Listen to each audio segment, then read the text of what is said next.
Recently, Donald Trump said he fired Anthropic like dogs. The AI startup was blacklisted by the Pentagon and even classified as a supply chain risk, a classification that prevents government contractors from using its technology as well. Now, this punishment was very severe, but the reasoning behind it was pretty simple. Anthropic wanted to build in two guardrails into their systems. On the one hand, they didn't want their systems to be used for fully autonomous weapons. And on the other hand, they did not want them to be used for mass domestic surveillance. Now, for many observers, this situation was very confusing. Usually, companies do whatever they want to make money, then the government tries to limit them and set guardrails to make sure that ethics are actually taken into account, and there's regulations, law enforcement, to make sure that the laws are actually followed. Businesses innovate, governments regulate, legal systems enforce. Now, with AI, that system is starting to break down, and to understand why this is happening, it is handy to look back a few decades at how technology developed in the past. In the year 1888, George Eastman released the Kodak One camera. It was designed for the mass market and came with a famous slogan: "You press the button, we do the rest." People could take the little pictures on their camera roll and then send them back to the company to have them processed. Photography became accessible. At the time, technological development was significant, but it was also comparatively slow. You had to wait decades sometimes for a new technological innovation. And before it was actually rolled out to the whole society, it could take another decade. Technology was expensive, complicated, and often limited to specialists. Society had time to adjust. Governments had time to regulate. Cultural norms could develop gradually around new tools. Over the last 2 decades, that pace has changed dramatically. In the 2000s, cameras were added to mobile phones. In 2017, Apple introduced facial ID. In 2022, ChatGPT was released to the public. And in that same year, image generation tools became widely available online. Suddenly, powerful new technologies were appearing every year, if not every few months. And the cost of using these tools also collapsed. 20 years ago, for some of these tools, you might have needed millions and a whole research lab to be able to use them. Nowadays, if you have an internet connection, it's basically free. I mean, they're basically free if you don't take into account the effects that they have on your privacy and your autonomy. And that's also what the rapid recent development has done. Questions that were previously purely technological have now also become philosophical. What does free will mean when algorithms can influence our decisions? How should society deal with image generation systems that can create convincing deepfakes? What happens when technology makes mass surveillance cheap and easy? How do we limit technological power without creating new forms of power in the hands of governments? The central question underlying this seems simple, but has become incredibly difficult over the past few years. What does freedom mean, and how are we supposed to guarantee it for everybody? Governments are currently struggling to answer this question because the institutions that are responsible for writing new laws are slow by design. Legislation often takes years to develop, debate, and pass. By the time a regulatory framework exists, the technology it was meant to regulate may already have changed completely. If lawmakers fall behind, so does law enforcement, because there is no law to enforce. Companies can operate in legal gray zones. Governments can experiment with powerful technologies without clear restrictions. Autonomous drones, predictive surveillance systems, and large-scale data monitoring suddenly become possible before society has decided whether they should exist at all. This problem becomes even more complicated when we look at the global situation.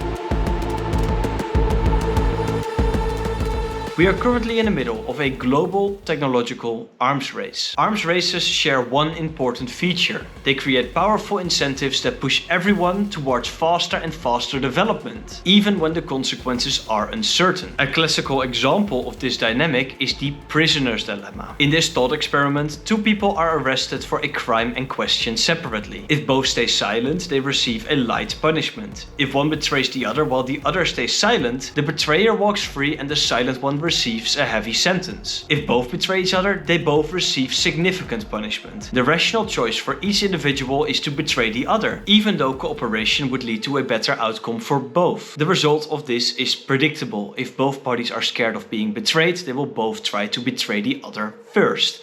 And a similar dynamic is happening in technology right now. Look, it would likely be better for companies to cooperate on safety standards for artificial intelligence. It would likely be better for governments to collaborate collaborate internationally on regulations that protect citizens. It would definitely be better for society if clear guardrails existed before powerful technologies became widespread. But in a competitive environment, this cooperation becomes risky. If one company slows down to implement strict ethical guardrails, another company may slide in and take over their previous potential. The same could happen with states. If one country limits itself in developing weaponry, another country might develop an edge. The fear of falling behind pushes everybody, states and companies alike, as fast as possible towards developing AIs for whatever they need them to. This means that even companies that want to act in an ethical manner might be discouraged from doing so. The result looks increasingly like a race towards extremely powerful technologies without a clear understanding of their long-term effects. It is similar to developing new forms of nuclear weapons while still debating whether they should exist. At the same time, regulation in most countries is still very weak and outdated.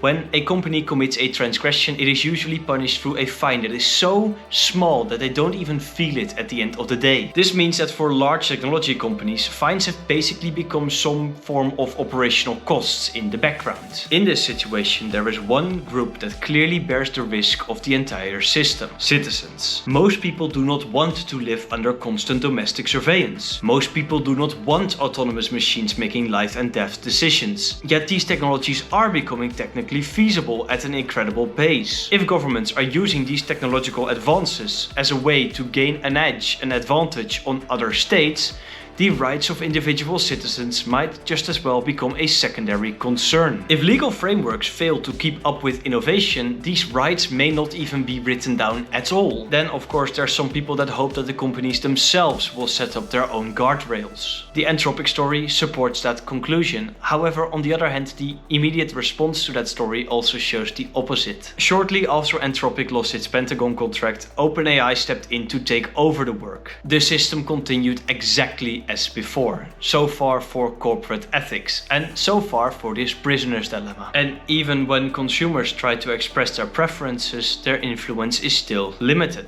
A lot of paid users moved away from ChatGPT towards Claude after this all became public. But consumer behavior cannot meaningfully influence the developments of this technology, not when there's incentives from governments and other companies always on hand. The underlying incentives simply remain the same. Now, behind all of these debates lies a more fundamental philosophical one, that of humanism. Humanism places the dignity and autonomy of individual human beings at the center of political and ethical thought. It is the idea that society should be organized in ways that protect personal freedom, protect human rights, and limit the concentration of power. Many of the institutions that we take for granted nowadays grew out of this belief. Democratic systems, civil liberties, privacy protections, and international human rights law all emerged from the belief that individuals should not be completely subject to the power of states or corporations. Artificial intelligence challenges those foundations in multiple new ways.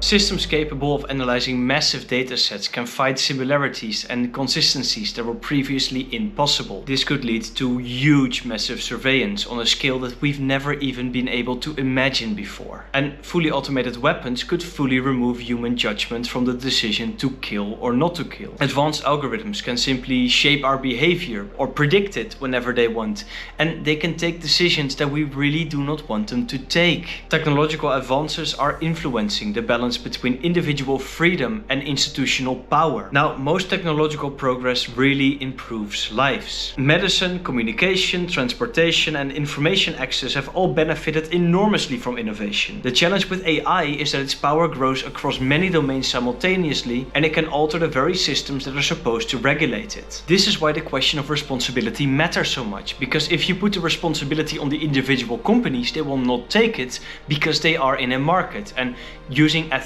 would just put them behind their competitors. Expecting individual consumers to change the course of the future is highly unrealistic, and leaving governments to just slowly regulate leaves enormous gaps in regulation that should really have already been filled. If the goal is to preserve human freedom in an age of powerful artificial intelligence, responsibility has to be built into the system itself. Governments will need to collaborate internationally to establish clear boundaries for certain applications applications of AI, especially those related to military systems and mass surveillance. And laws must be able to adapt more quickly than they do now, reflecting the pace at which technology is developing. And enforcement mechanisms should actually become a meaningful way of punishment. Penalties for violations should be large enough to influence corporate behavior, for example, being tied to a percentage of annual revenue rather than a fixed amount. Most importantly, regulation needs a philosophical basis. Technological policy should not only focus on economic growth or strategic advantage. It should also explicitly protect the conditions that make individual freedom and life possible. In the meantime, artificial intelligence will continue to improve rapidly in the coming years. Its capabilities will open new possibilities for innovation, but also new ways to concentrate power and influence human behavior. And the question we asked at the beginning still remains kind of unsolved.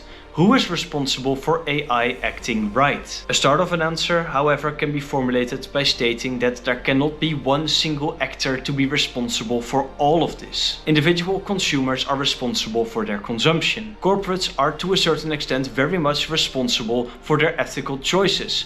And governments are responsible for creating good guidelines that change with the times and that are also implementable. And this is very important, it's very urgent. We're talking about privacy and our autonomy here. If we're not able to define the limits of artificial intelligence, we might very well be aiming for a very bleak future. Thanks for watching. If you agree, disagree, or have any other thoughts on this subject, and there is a lot to be said on this subject specifically, please leave them in the comments down below. And if you want to, you can of course like, subscribe, or share this video with a friend. Ciao!